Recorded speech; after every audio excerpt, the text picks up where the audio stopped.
Hello and welcome to Module 6. In this section of the module, we'll be focusing on the independent practice of the effective instructional sequence. One way to think of this is to imagine a child learning to ride a bike for the first time. At first, the child watches as the other children or family members properly model how to ride. Perhaps the parent might even explain the different parts of the bike and how to get on and off of it, how to work the brakes, etc. This would be the comprehensible input. Next, the parent may place training wheels on the bike, help the child to get on the bike, and stand behind him to help guide him. This would be the guided practice. However, the ultimate goal is for the child to be able to ride the bike by himself or independently of the parent and other aides. Therefore, at this point, the training wheels come off of the bike and the parents let go. This is the independent practice of the effective instructional sequence. At this point, the child may succeed or fail. In this situation, falling off of the bike would be the failure. However, with encouragement, the child can learn from his mistakes and make further attempts either with or without more repetition and guided practice. The goal of all instructors is for our students to one day use the skills we have taught them in the real world. Therefore, we must provide them with opportunities in and outside of our classroom to allow them to try their skills independently of us, their instructors. So the objective of independent practice is to provide students the opportunity to use what they have learned in new, meaningful, and culturally appropriate ways to generate their own language, in other words, communicate. The goal of independent practice is to allow the students to internalize and personalize the new material. Students cannot fully take ownership of the new material until they are pushed to use it on their own.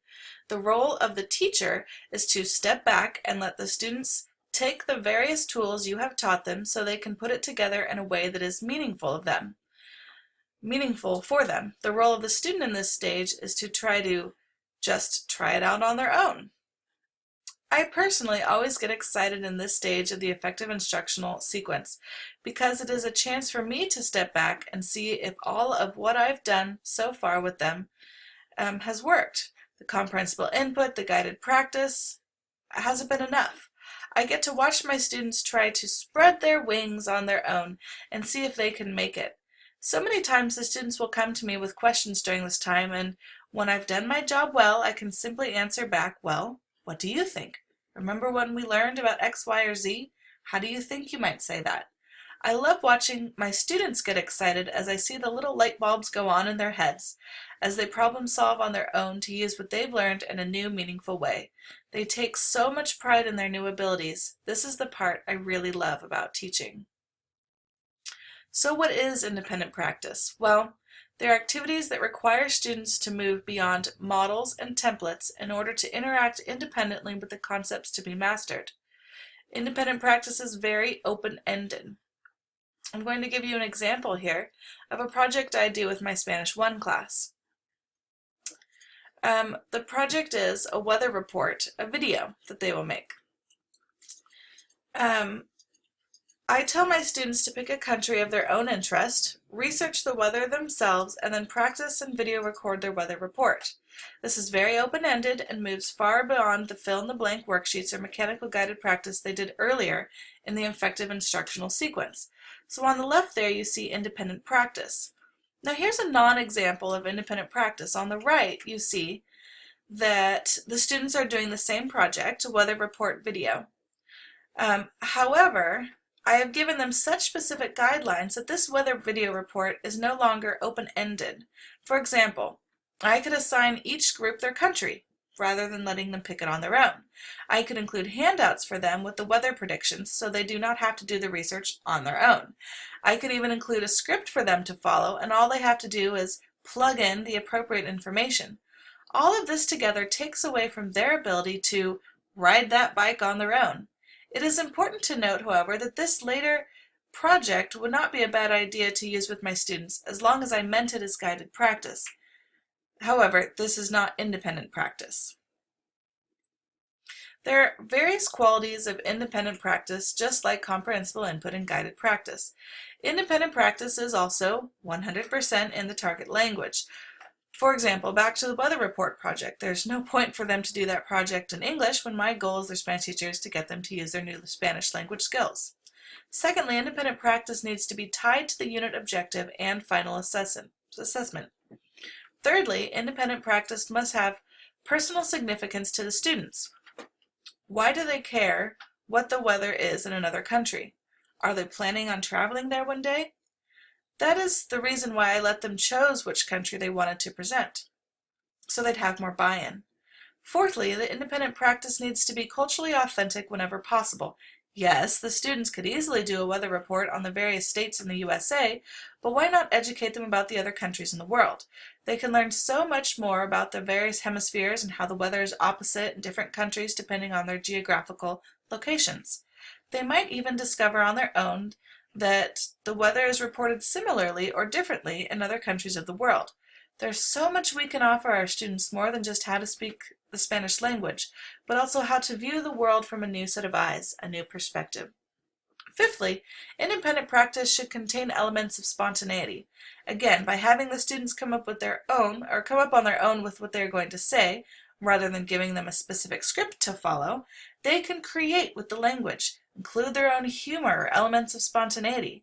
Finally, independent practice must have a meaningful purpose. With all these qualities combined, the students will truly be internalizing the new material and hopefully will remember it longer and be able to use it outside of the classroom one day in the real world. There are other ideas for independent practice besides a weather report video. Some context for independent practice may include homework, but be careful, however, that homework is not guided practice. For example, rather than a worksheet with fill in the blanks, ask the students to watch TV or listen to a radio station of their choice for 30 minutes and have them write a summary in Spanish about what they saw. This is a homework assignment that is very open-ended, and students get to pick the topic, thus giving it personal significance to the student. Or students could write a paragraph about their plans for the future, whatever they did over spring break, what their opinion is on school uniforms, and so forth. Remember, however, to keep it tied to the unit objective and open-ended. Project work, such as the weather report, is also considered independent practice. Sometimes the student may work in a small group to write and perform a skit based on the unit objective. They may make up a phone conversation that they then present orally in front of the class. They may have a video project, poster project, or other oral presentation, or perhaps they're creating a product like one from the target culture. Perhaps it is a menu, a short story, a traveler's brochure. You as the teacher must distinguish what is age and stage appropriate for your students. Remember to review the standards as well when assigning the independent practice. Although project work is commonly done in the independent practice stage of the EIS as a group or partner project, students can also complete the independent practice individually. As previously mentioned, the students could complete a writing and/or research project as homework. However, with the increase in internet translations, I often prefer to have my students work on their independent practice in my classroom, where I can see whether or not they are using translation sites, or a family member or friend who will complete the project for them. For example, in my Spanish 1 class, I have the students write a short story about a cartoon or little character of their choice. That goes with them to all of their school classes in a typical day. I have them start these projects in class and check that they are making progress daily by simply stamping their work wherever they leave off at the end of each day. When I see they have completed the assignment in class, I then allow them to take the project home to perfect it and bring it back to me in a neat fashion so I can then assign it a grade.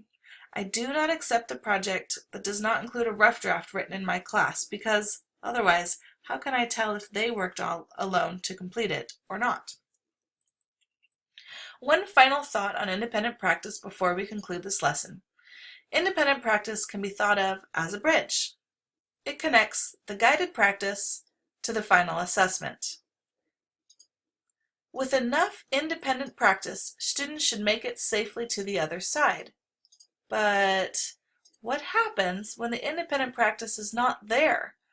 Or if there's not a sufficient amount of independent practice to get students from the guided practice to the final assessment? Well, it crashes.